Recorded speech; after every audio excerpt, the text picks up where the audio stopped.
Hi, everybody. Welcome to the OnStage Blog Theater podcast. And it's going to be really fun today. We're doing kind of a two-part episode of our interview with Zurin Villanueva, and she has a whole book called Stay Booked on the business side of being an actor and working in Broadway. So it was really fun to talk to her.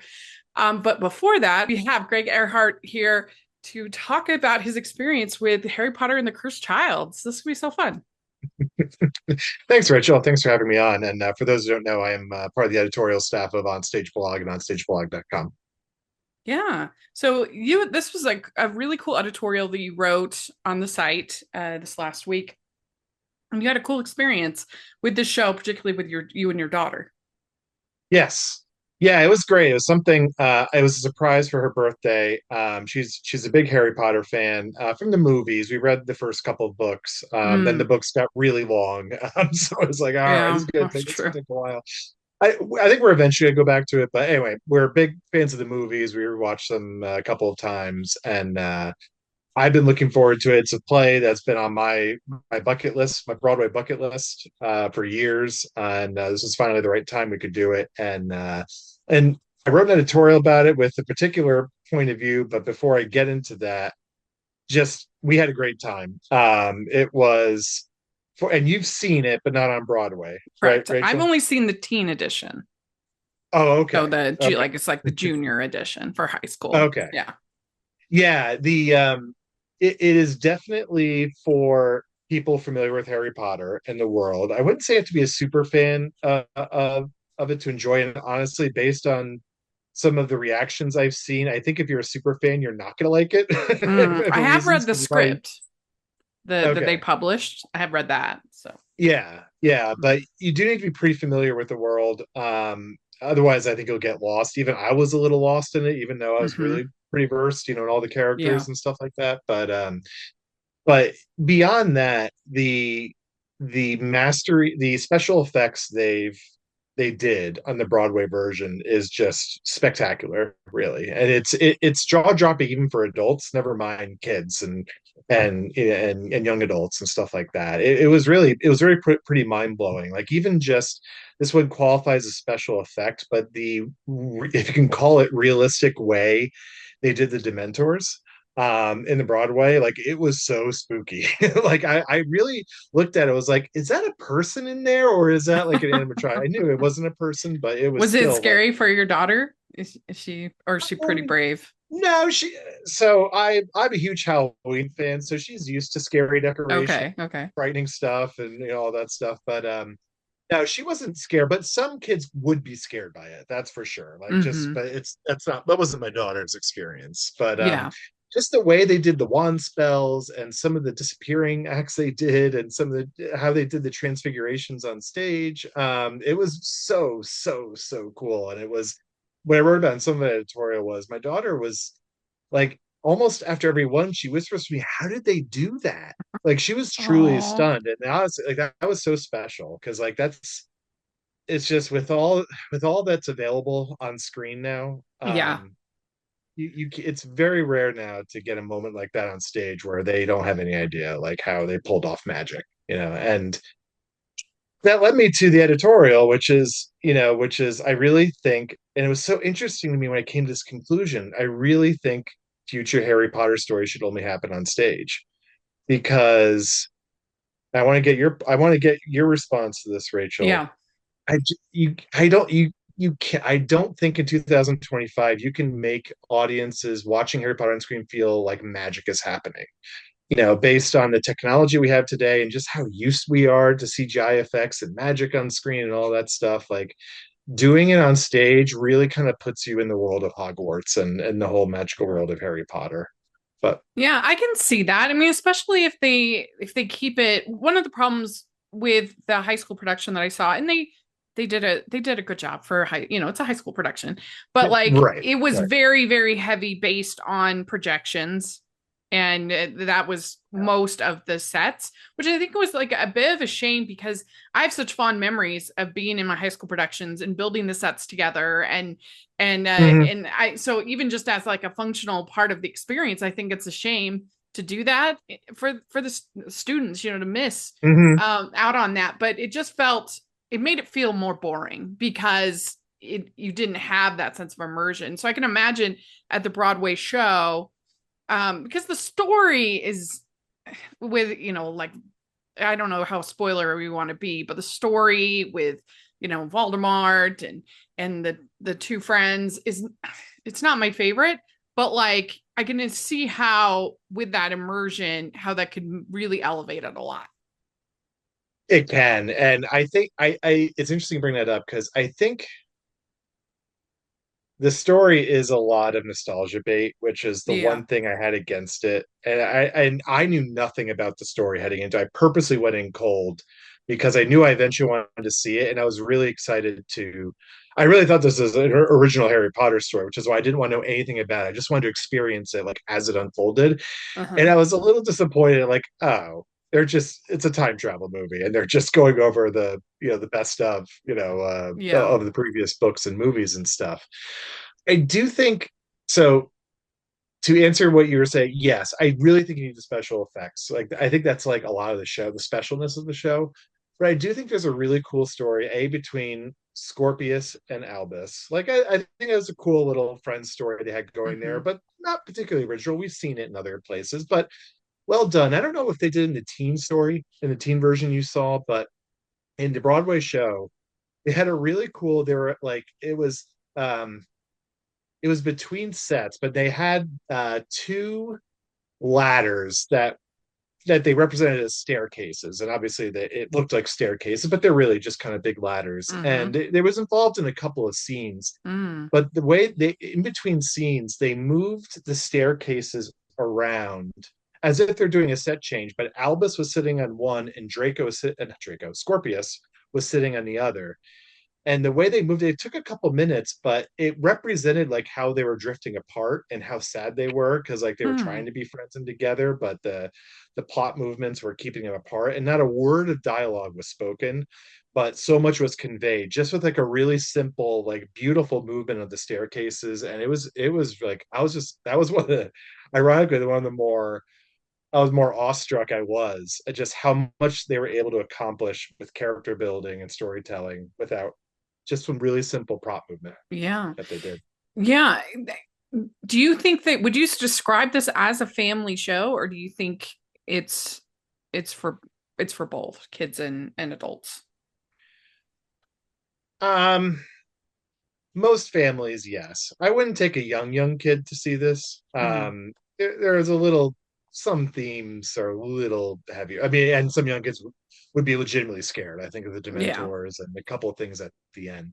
But yeah, no, it's definitely kids and adults will enjoy this, in my opinion, as long as you like Harry Potter. Hmm. If you don't know Harry Potter, I don't the other problem with the script is they blaze through some of the plot developments, especially early in the show. I mean, it's like lightning speed how they go through the exposition. And I asked Ash, like, did you follow that? And she's like, no, I was hoping you did. I'm like, let's see what Wouldn't happens, wouldn't you and you say you catch up. But especially have to know the fourth book slash movie? Because that's the main yes, one they're going back to. yes. And this isn't really spoiled unless you want to go absolutely cold and you haven't seen it, like then skip the next 30 seconds or whatever. But it involves Cedric Diggory in a Yeah. major way. So like you really should know what happens in the fourth movie at least, and it would kind of help watching it. Hmm. Um, but the other part of the show I really appreciated was just the Harry and Albus um Hmm. storyline. Not just that, it's a really interesting question, like how does the son of Harry Potter deal in a world where he's the chosen one and he's always called as the chosen one? Like, yeah, I can imagine he feels regret and anger and all that, but also just like so many of the Harry Potter movies, especially the first ones, the way that this ended on a really quiet scene between Albus and Harry, just kind of talking it out and establishing a father and son, I thought was a really beautiful way to end the show, even Hmm. though most of the show was anchored by special effects and wizardry and all that, but just ended on a really simple father and son scene. It was really beautiful. Do you think the main problem with, like, they tried with the Fantastic Beast to tell like a whole nother story, and then it became, in my opinion, especially that second one, was a total disaster. Um, and why do you think that it's hard to kind of go back to that world in movies as opposed to here with this play? Yeah, fantastic. I share the same opinion as you. The first one was okay. I really enjoyed Colin Farrell in that movie. Besides him, it was a little tough. Yeah.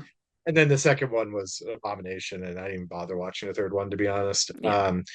But yeah, I think it's hard to make an entertaining story feature around adults in a wizarding world, because I think what was really cool about the Harry Potter Mm, stories was they were coming into this world fresh, especially Harry, but even Ron and all the younger kids. So you're seeing their reaction to the magic and them learning the magic and them being, in a scary place. Many of the books and movies and stuff, and they're dealing with it as kids, and like that's why like a lot of horror movies are more effective if it's happening to kids instead of to adults, right? Because it's just not as interesting, and the adults should be able to deal with it okay, like grown-ups and all yeah. that. So I think it was I really think it was a tactical mistake to feature Fantastic Beasts Mm. and any future Harry Potter story around adults. Yeah, that makes a That's lot of sense.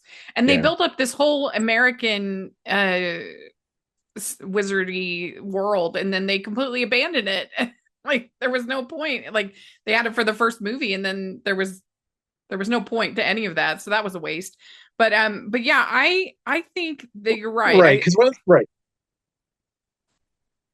one of the hooks of the Harry Potter stories is coming of age. It's like a Yeah, kid coming of age. I mean, that's one of the big important themes. You're just losing that with any movie about adults, and yeah. like adults can't come of age. You're not okay. They learn stuff. They have character arcs, but it's never as full or fascinating as it is when you're dealing with kids. Yeah, I think you're right there.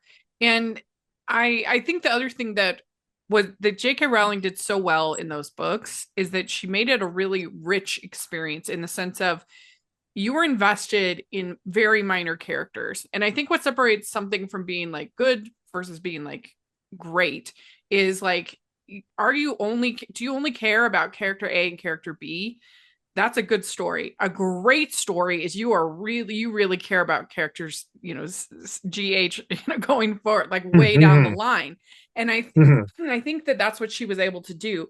That I was as invested in Luna and Neville and the Weasleys and some of these other characters as I was with Harry, and it wasn't just about him. And Yeah. I think the movie did a great job. The movies did a great job with that as well. And that, and especially that last movie, you really felt a sense of victory for everybody. Yeah. Yeah. You know? Well, I thought that was a brilliant part of the ending of Harry Potter, and something the play also further cements is there's many heroes, but one of the big ones is Neville. Yeah. He's like might be arguably the biggest one, the biggest Hmm. hero. Yeah. Because it's not Harry Potter that destroyed Voldemort; it was Neville, because Neville killed the snake, and that's what did it. So, Hmm. but it's just a wonderful.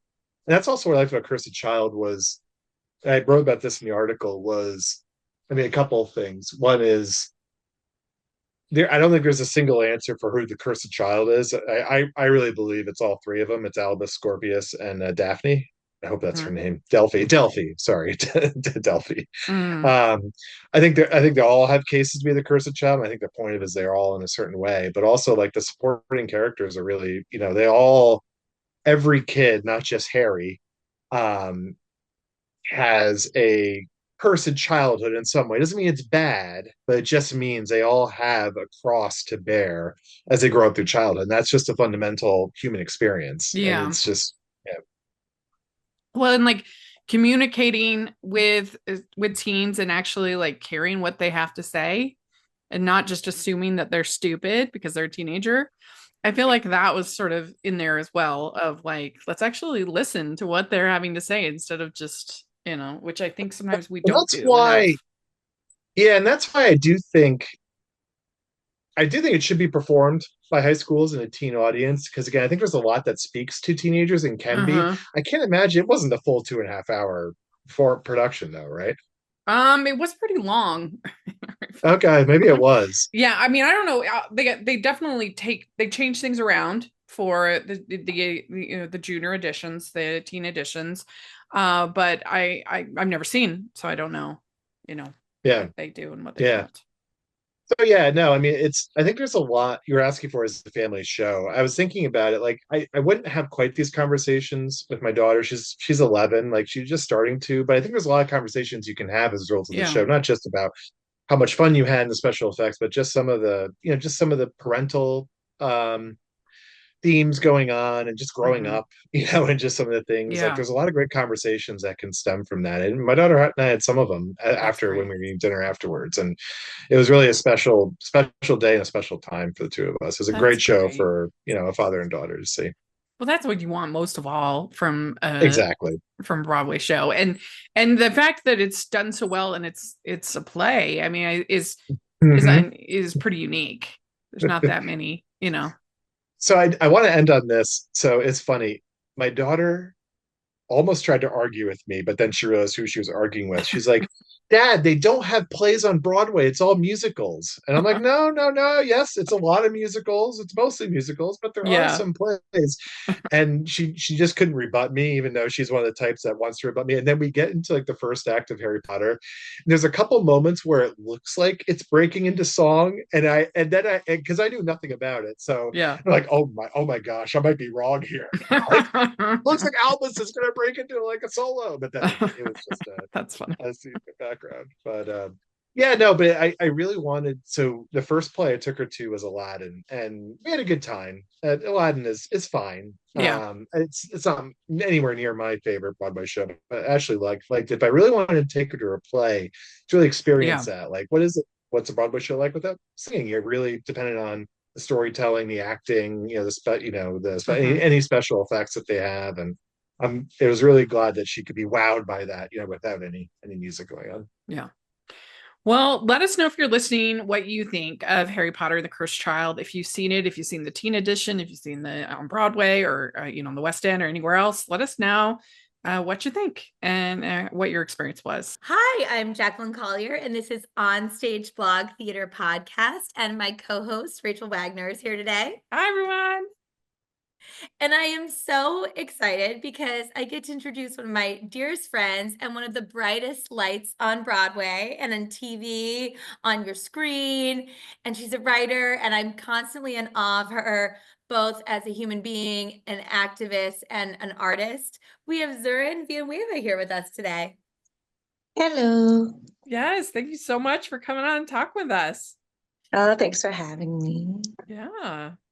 Zurin, before we, dive into you and your career, we met years ago on a show called Emma Lazarus. What was it called? A show called Ooh. Emma, what was her name? Emma Lazarus? So her name was Emma Lazarus, and we were doing a show in a museum on Ellis Island about Emma Lazarus, and I was playing Emma Lazarus, and Zurin was playing the sweet young girl who was writing an essay about her. Yes, in her school uniform. Don't forget. The Oh, essential school uniform. Was this a didn't forget musical or a play?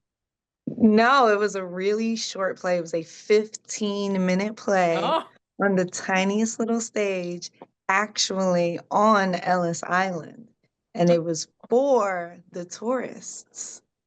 And it was an equity production. Get this, equity production.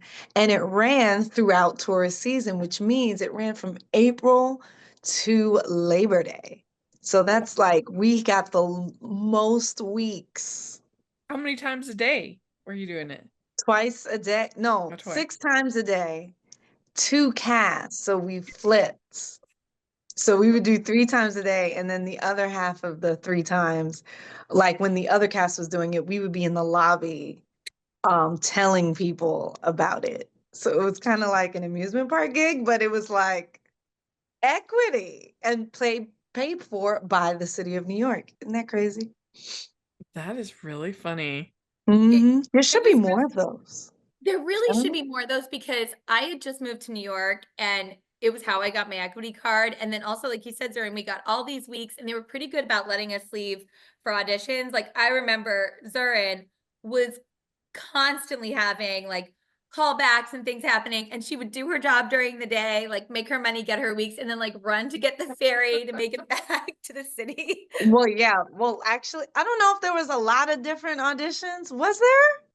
I felt Oh, like I for you, I was like, it's only a matter of time before she books her Broadway show, and it was only a matter of time.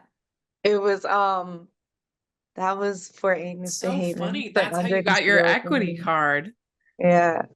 Or doing a 15-minute play at Ellis Island. Yeah. Doing a 15-minute play at Ellis Island. And Zurin, you had already, well, we want to ask I you all had about it. your career and dive in from the I very just beginning. got it. I You had had just just got out started, of school. So I were had you just had got out done of school. Crowns? Oh, I'm sorry? Hadn't you done Crowns at Arena Stage right before that? Yes, Gotten that's your where I card? got it. That's Yeah. where I got my card. So Zurin already had her card, but some of us were like, we really need to get our equity cards. I was still in college when I got my card. Wow. Yeah, that's funny. Huh, I You're didn't so- know that story, Jax. I never heard Yeah. that one. It's always like when they ask you, like they have on the website, like how I got my equity card, and it's always a fun Yup. to tell. Yup. Yeah. Zurin, we want to just, start at the beginning with you because you've done so much and you have such an exciting career. But when did you first know that you wanted to be a performer? I think I was about 6 or 7. And I had a neighbor, Imani Patterson, who lived above me, and our parents were friends or whatever. So I would just play with them, him and his brother. And he was on Sesame Street. He was on Sesame Street, and my mom was like, look, look, look at your friend. And I remember distinctly seeing him getting tickled by Elmo. Oh. And he's laughing and all this stuff. And I was like, I could do that.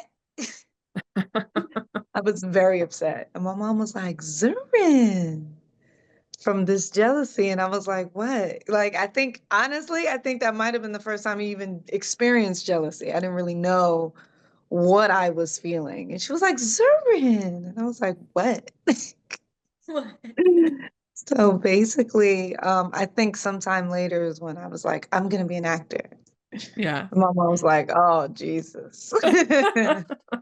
Like, do So you even know what an actor is? I was like, I'm going to do it. so then you studied acting in school after that? I studied drama at LaGuardia High School. My mother wanted me to be a dancer, so I danced Oh. before that. And then I was like, Mommy, please, I have to be an actress. And she's like, oh, boy. Yeah. And so where did you go to college? I went to Howard University for musical theater. Nice. Very good. Did you have any early formative roles that were especially memorable? Early formative roles. Let me see. Actually, I didn't really do full productions until, because in LaGuardia they make you wait until your senior year to do a full production. And I wasn't in the musical because I wasn't really singing until after high school. I wasn't like training until after high school. So I wasn't in the musical, which was like, which was West Side Story and Les Mis, even though I was like, y'all are crazy. You should have booked me. What do you Yeah. That was like a whole hullabaloo. But oh well, I did so senior year we did a French farce called Hotel Paradiso. And I Oh. played the wife who was sleeping with the friend's wife, and we were trying to run away, and it was like a whole 4D back and forth situation. It was really funny. Oh, that's cool. Physical comedy is Uh-huh. that was my joint. Loved it. Yeah. I'm a big fan of Lucille Ball, so I was like all over it. Yeah. Getting in that comedic energy. Not everybody has that gift. No, it's timing. It's math. It's Yeah. math, boo. You Yeah. gotta feel it. Yeah, definitely. Well, tell us about the first time you booked a Broadway show. First time I booked a Broadway show. Oh, okay. Well, you mean production or my first Broadway show? Broadway show. Okay, Broadway show. I was on tour with Book of Mormon, and I remember praying. I was like, I need to get out of here. 'Cause you know how tour is. Uh-huh. Tour is nuts. Grueling. It alters reality, is what it does after a while. So you're Uh-huh. like, okay, all right, it's time to get out of here. I was closing in on my second year on tour. And I was like, please, something come from anywhere. Because it's really hard to book once you've been out on the road, because people kind of forget you're there. You've been Yeah. gone. And I had gone to a few tap shows of this guy, Marshall Davis, years and years ago. And he comes in my DMs. He was like, are you still tapping? And I'm like, why? I'm like, yes, yes, yes to everything. Yes. And he was having a invited dance call for Shuffle Along. And I had to talk real fast to get out because we were on the West. We were in Salt Lake City. So I had to talk real fast to Oh. that stage manager to get the flight to New York. Because I think she already suspected. So she really wasn't trying to let nobody go. And I was like, look, ma'am, I bought this plane ticket already. I'll be going whether you like it or not. So I flew for one day, flew back. It was like, it's the time difference. It was a mess. Did the call. They had me read for one of the productions. They actually gave me, for one of the principals, they gave me the book. They didn't have size. They just gave me the book. So I'm holding this big book and they're like, just sing it. And I'm like, okay, I'm holding this big book and I sing it. And it turns out that they needed a cover for the female leads. And I booked it. And my Oh stage my manager gosh. didn't speak to me for a week. Did you She just was like mad. freak out when you got it? Your first booking? What did I do? Oh, I'm trying to remember the moment. Oh, okay. So I hadn't heard from them for a week. And I was like, well, that's that. I tried it and I was like, you know what? Regardless, it's time to go home. So I sent my notice Monday. Monday we're traveling. And I sent it Monday as we were leaving the hotel. I was like, nope, it's time to go regardless. It's okay. I send the thing. They're like, oh, you're leaving, blah, blah, blah. We get on the plane. We go up. I come down from the plane. I turn my phone back on. And there is the message. And I was like, Wow. well, like I couldn't tell anybody, and we're like all around all of the cast members, like getting our luggage, and I'm like, oh my God, oh my goodness. So I was just like this, trying to be calm. Yeah, I can imagine. Oh, that's so exciting. Yeah, But knowing that, just goes to show, take that leap of faith. Yeah. When it's time to go, it's time to go. Take it. and you made space in your life for it, and knowing that it's like, okay, no matter what's going to happen, I need to be moving on to the next thing. And I think in this business, we don't always feel like we have agency over that stuff, but you being like, no, it's time for that to be done, no matter what happens with this next gig. I think that's really brave, but also that's just so And you. we do, but it's scary. It's terrifying. Because I don't know why that is, but every single time you decide to leave a show, if there's this thing of, will I ever work again? Mhm. There's always that. Yeah. There's always that. And I don't know what that is, because the more experience you have, the more chances you have to work again. I was like, why do we always feel that way? What is that? Yeah. It's Well, it's weird. hard. It's hard. I mean, and actors, any freelancer has to do it. You jumping into the unknown. It's just like, what Hmm. if it's a total disaster? It is scary. Yeah. Yeah. Something else. It's something Yeah, just like else. constantly living in that state. And, Zurin, as soon as I met you, I was like, oh my goodness, like this woman is just a star in every way, shape, or We form. were friends immediately. Immediately. It was crazy. We were like, no, Like it was so fast. Out of all of my, like, it was fast. It was You're like, fast. this is a lifetime thing. We This were is like, happening. cackling. My God, they had to tell us to be quiet. We was cackling all over the place.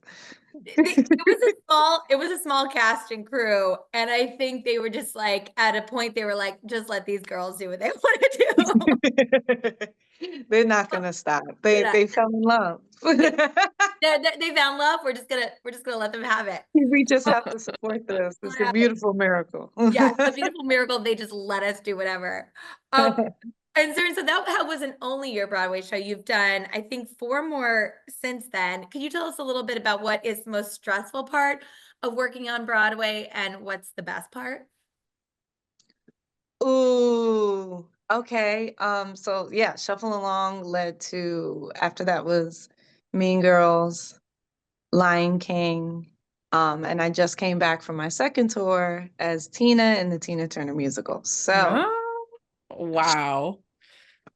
well, I was right on that That's one. a But anyhow, hard. That's hard. This incredibly. is the musical theater Olympics, and I really Yeah. wanted to be studied because it's Draining. the Olympics. But the most stressful part is, ooh, I guess in that unknown, like you don't know a lot about the creative team. Every creative team is different.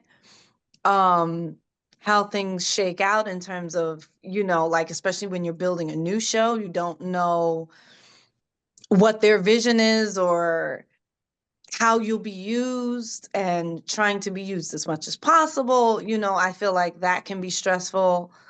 Um, because nobody wants to be like faded out of a show, which has happened, or so I think that just unknown, like you really have to be open and ready for the ride of that.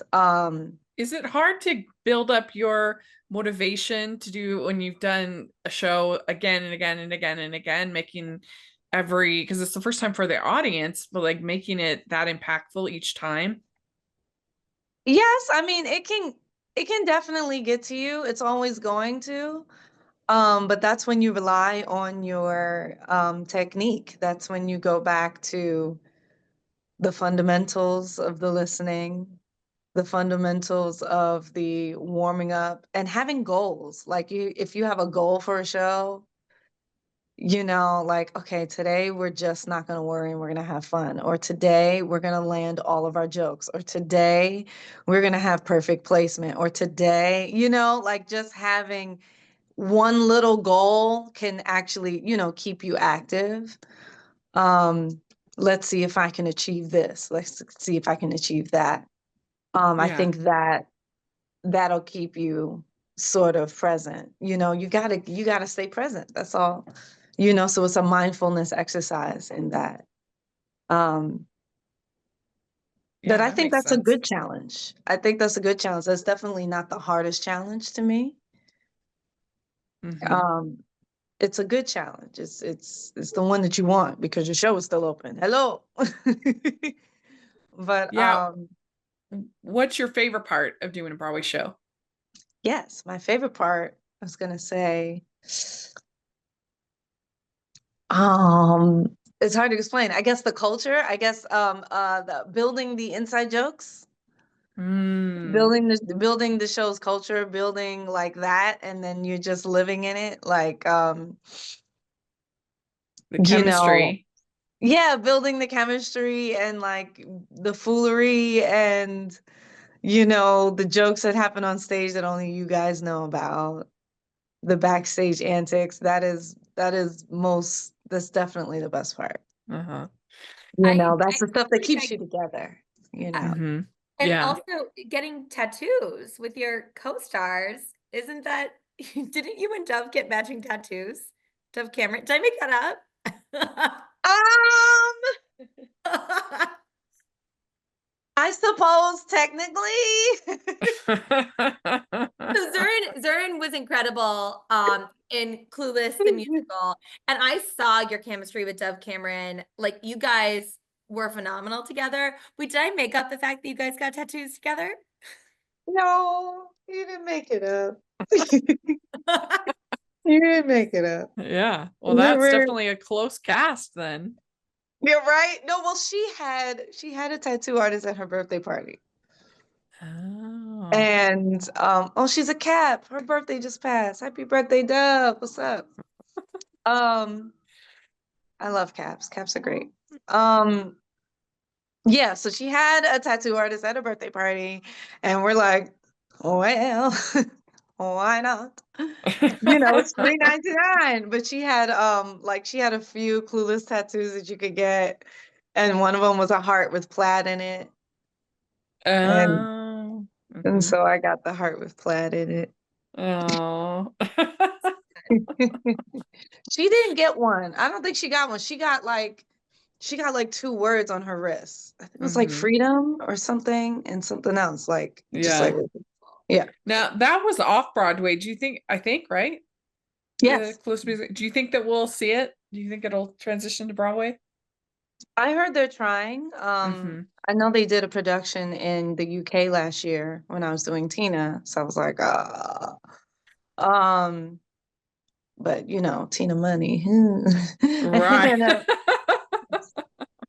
And when you do Tina, I was just I couldn't believe that they had the encores. Yeah. It's gotta be hard after all that singing to do 2 more songs. Well, actually, that wasn't the hardest part. The 11 o'clock number is the hardest one because by the time you get to the mega mix, it's literally just flying out of you because you were like, especially the way the story goes, where it's so tense and so dark and so like, I don't know, it's just like this is the best way I can explain it. And so by the time you get to the mega mix, you need to just go like that. You need so like the mega mix is just you're just flying it up there. You know what I mean? You're not thinking much, you don't feel much at this point. You're just it's just kind of shooting out of you, and all you got to do is allow it. You know? Yeah. Yeah. Do you have a dream role that you would most love to play? I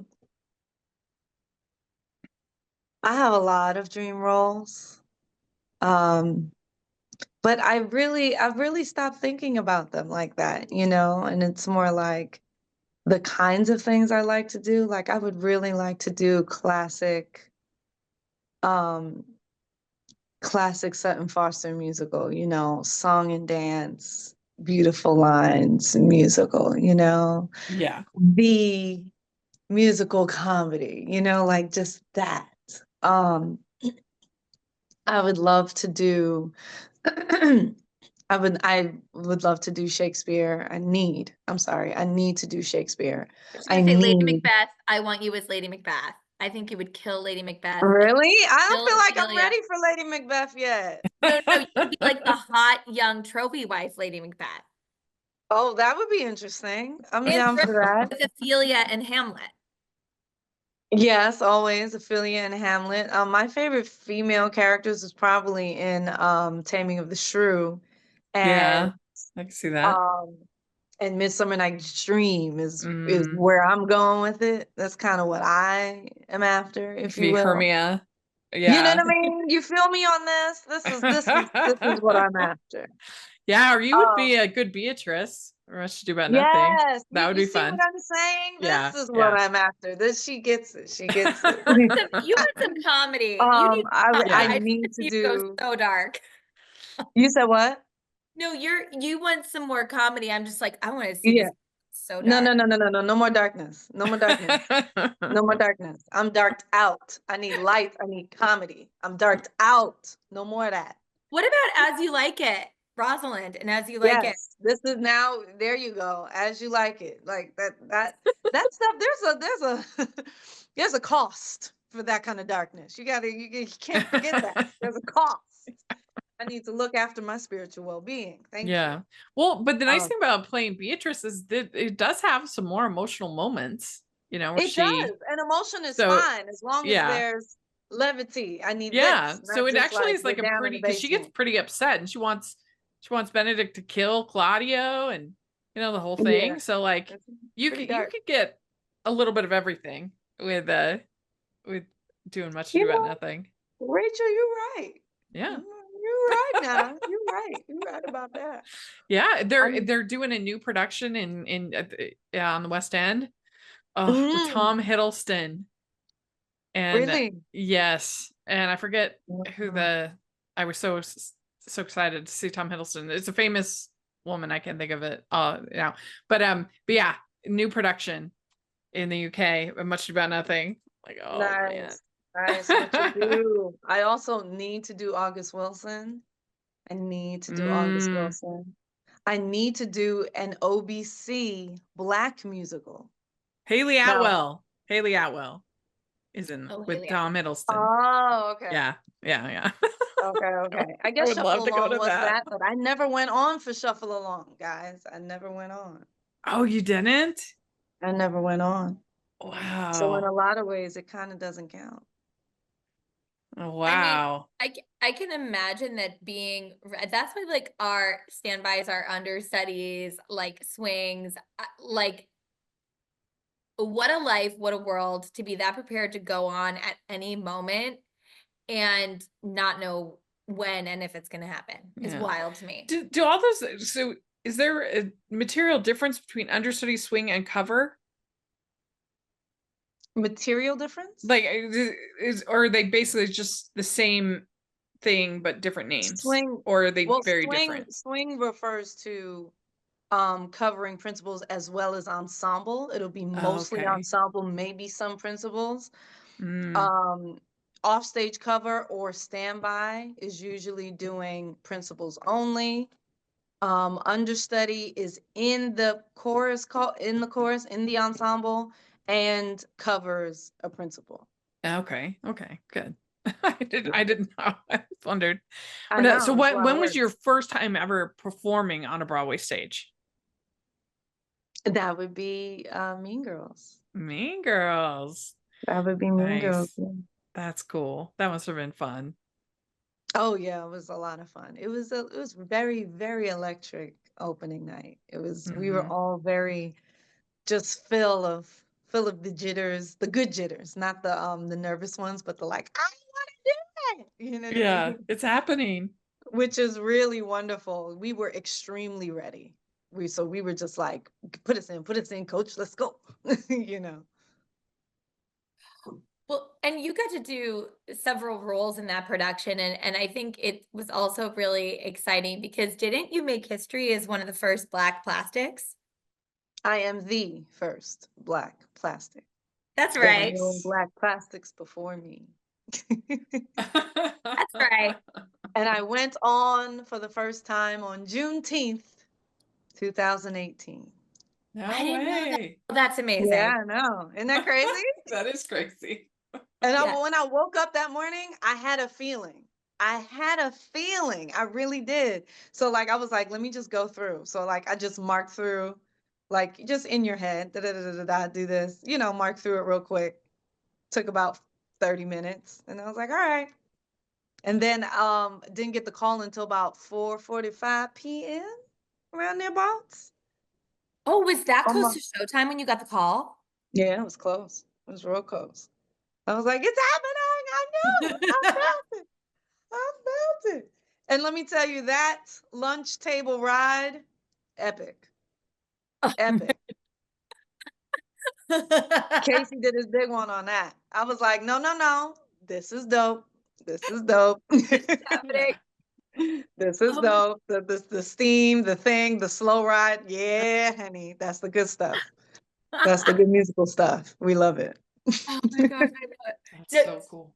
so obviously, this is a theater podcast, but before we move on to talking about your book, which I'm really excited to talk about, you were in one of my favorite movies, Murder Mystery 2. You have this fantastic cast that you're working with.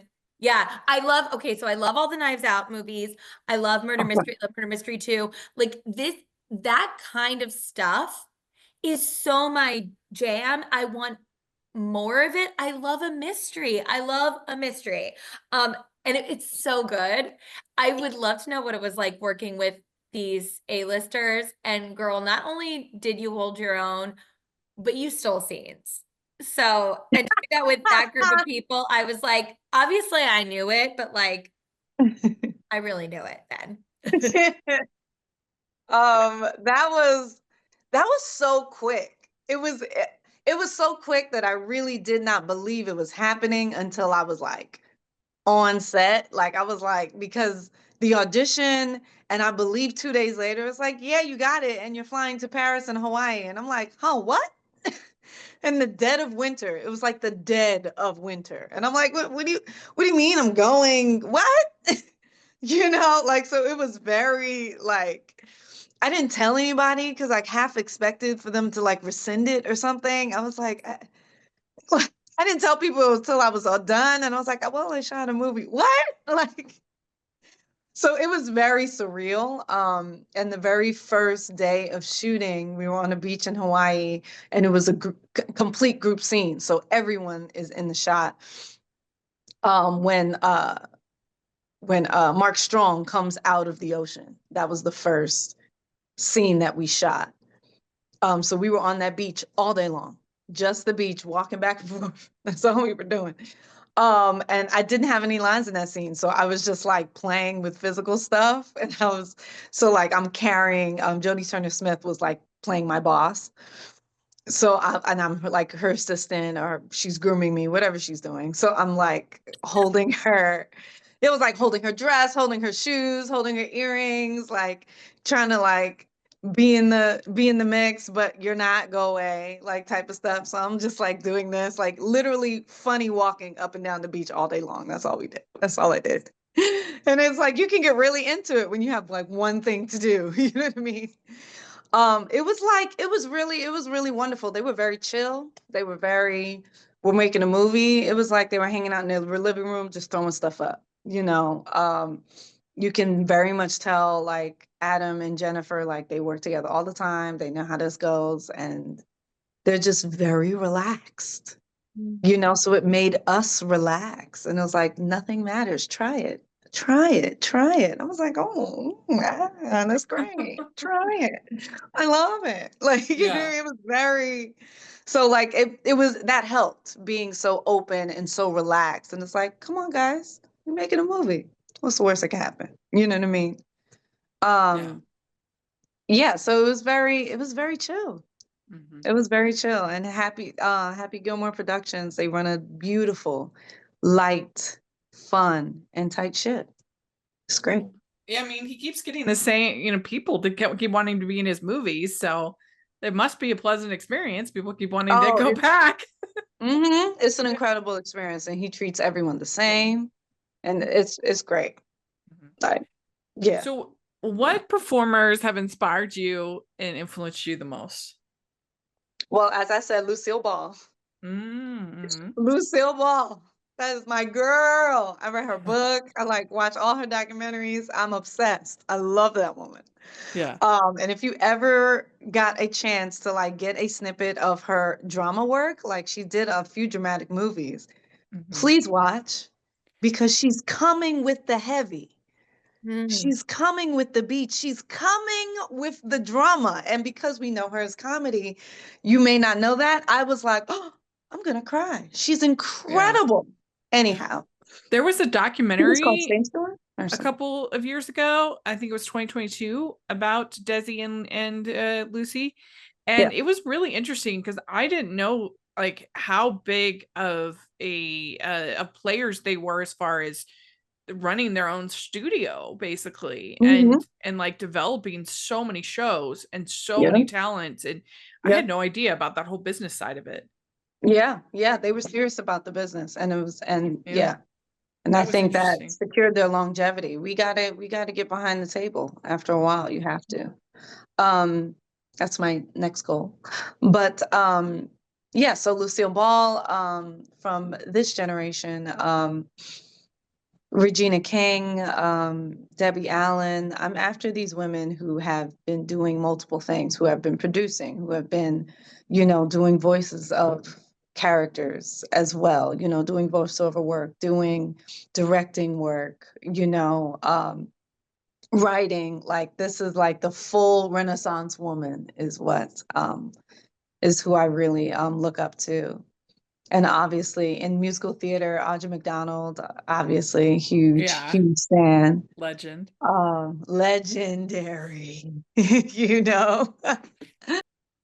But I love yeah. when you're talking about Audra McDonald, she's one of those like singular performers and talents where I think some people after they leave us or later on, you're like, wow, what a legend. But like we are in the time of Audra McDonald and we are lucky enough to know how special we are to be existing Oh yes, to kind actually of see it space. live. We're gonna be old and gray saying that I saw Lady Day live, because honestly, you wouldn't believe it if you didn't see it live. It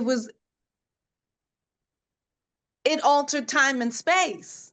She Well, I mean, altered time and you space don't with win that 6 production. Tony Awards for nothing. I mean, Oh, but did you see that So- production though? Did you see Yes. Lady Day? Yes. I've never seen her. I want to someday. You didn't see her. What have you been doing? I'm in Utah. It's terrible. She's in Salt Lake City. Yeah. Rachel, you can come in and see Gypsy with us. I You have got to know. come see Gypsy. My Nope, friend you gotta Stanford get on just this saw it plane. last night. Oh, we did. Yeah. Who saw it last night? My friend was just If posting you about don't it get on on this plane, Instagram. I'm child, like, oh, I'm so jealous. because you're gonna sit there and say, "Yeah, I was around when she was around, but I didn't see her." What? I That's know. crazy. It's true. You're right. That's craziness. You cannot Yeah. tell your grandchildren that. You just can't. It's true. We're gonna get you here, Oh. Rachel. You just can't. Yeah. It's just out of the question.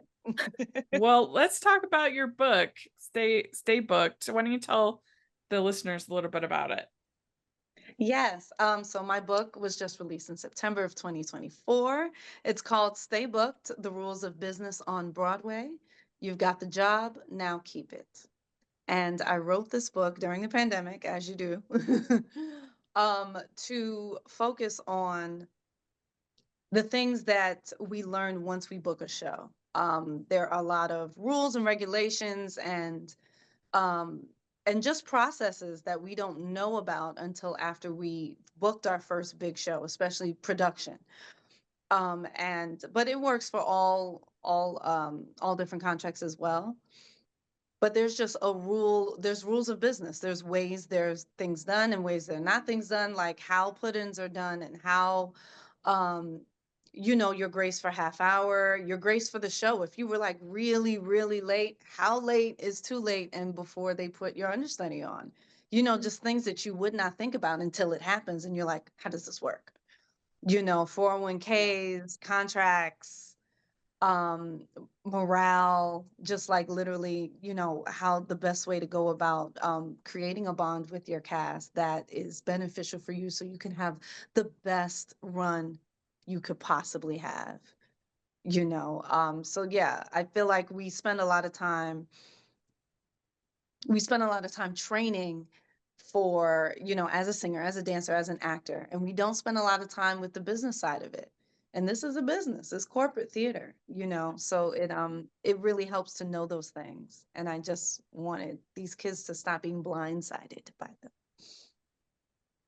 Yeah, I'm one, so proud of you for writing this book, and it's so informative, and I was so excited to read it when it came out. And it really is, I've been thinking for years as someone who went through a BA program and then an MFA program and enjoyed a lot of aspects of my training, but boy, oh boy, are we not equipping our theater artists and actors and performers as a whole with these tools to really succeed in the business. And I really think your book should be required reading for colleges, for universities, for students who are doing like a professional program at the Barrow Group or other schools in New York. Like this is just something that should be part of, just like you're reading your Stanislavski and your Meisner, this should be something that, like you're reading Michael Sherlock's audition, you should be reading Stay Booked, because it is so important for you to have all these tools in your toolbox. Yeah, and I've really noticed that even actors from performers from other sectors of performing arts, like if you came from If you came from company dance, it would be a little different. If you came from TV and film, it would be a lot different for you, you know. And so like even sometimes you cross over. If you come from if you're a recording artist and now you found yourself in a musical, it's a very specific thing, you know, in order for us to be able to do 8 shows a week every single week. You know, so I think it's we're athletes, you know, and I think it's very essential. But what did you think? Like you read it, like what did you think? I love the book. What So did you like or not like? you what? I said, what did you specifically like or? Well, something that especially about this, and of course, when I was reading it, it was really helpful for me to have these insights too, but I was thinking so much of my kids that I coach, because I coach young girls between, the ages of 7 and 17. And the questions that they ask and not having a resource to usually point them to, like I can answer these one-off questions, but something that I thought was so important that I think you approached it in a way that is different than other people when they write about this. And you just touched on it when you talk about being athletes, right? Like I think the other acting books that talk about things, whether it's about like the process or even about the business side, don't even talk about how you keep yourself mentally and physically healthy for this work. And that is something that I think is so vital and necessary when you're doing 8 shows a week. And even if we're talking about the mental aspect of like, how do you connect with your cast? How do you keep morale up? How do you do these things where, even when you're talking about these little tips and tricks just to stay healthy enough to be able to perform? I think those things are things that really no one was talking about. There's no resource that I can think of until your book that takes all of these aspects and puts them in one place, that either someone who's new to the business or someone honestly who just kind of needs a refresher or a reminder or these little things that you've picked up along the way because you've lived them. Yeah, and I don't know, I found myself just thinking about all those different things, and then I was just like writing all the different things down, and then I started remembering the story of what happened that made me learn whatever it was. And then when I was writing it, I was like, wow, I forgot a lot of these. I have to put these back in, you know? And I was just like, because you can know them and forget, you know? So like you have to remind yourself constantly because it's very easy to get, absorbed by whatever work you might be doing or whatever's going on in your life, you know? That's an incredible way that Stay Booked is so accessible and interesting, is because first and foremost, I feel like you are a storyteller, and that's something that you do so well in this book. So it's not like, oh my gosh, these like, it doesn't feel like schoolwork to read this book. It feels like something where it's like a conversation with you. So through your storytelling and these lived experiences, you can learn something in a way that doesn't feel like I'm just doing homework. And I think that that is something that, especially for this generation, it's a vital way to approach them because they want to be feeling that human connection and that storytelling, rather than just feeling like they're taking in bullet points of information. Yeah. I thought it would make it easier to like realize what it is I'm saying or why it is I'm saying it. You know, it's like, okay, I would suggest this, but you read the story and you think like, because maybe somebody will read the story and be like, okay, she suggested this, but I would have did that. You know, and then they're like, all right, give it a shot. You know what I mean? See what happens. Give it a shot. Which I think is another,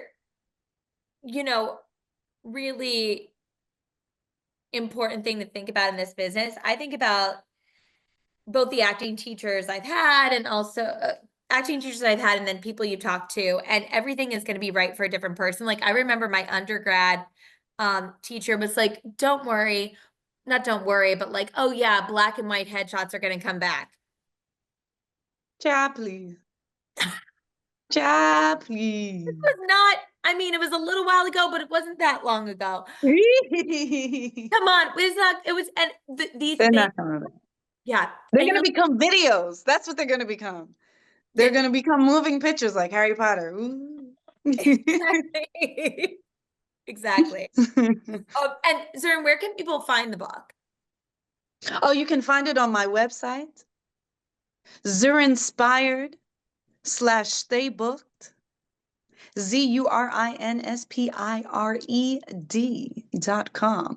We are also on Barnes and Noble. Please check out my Instagram, Zurinspired, for the direct link. Thank you. Nice. All right. Well, we have some fun rapid fire get to know you questions that we like to end the interview off of. First All right. question, what is the best ice cream flavor? Vanilla with chocolate pieces. Oh, what's your favorite color? Purple. What is your favorite cast recording? Last 5 years. Ooh, good one.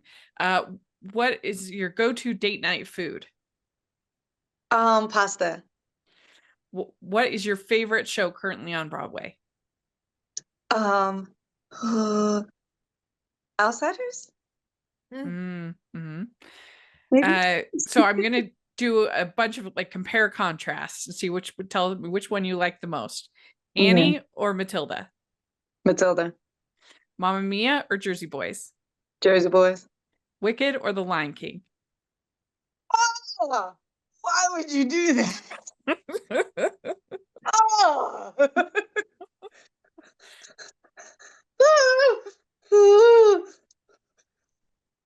Lion King. Oh God.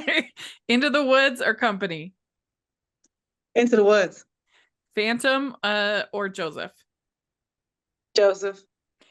Hairspray or Hamilton? Come on. Hairspray. Oh. Yeah. Chicago or Cabaret? Cab. The Music Man or Annie Get Your Gun? Music Man. And Les Miserables or Sweeney Todd?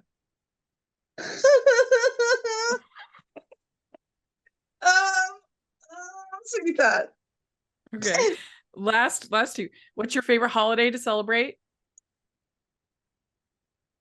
New Year's. Okay, good. And last question, what is your favorite movie musical? Movie musical. Ooh. Hairspray. Okay, good. Very And good. Chicago. You answered all the questions. Thank you so much for coming on Talk with us. This was a blast. Thank you. That was an evil choice.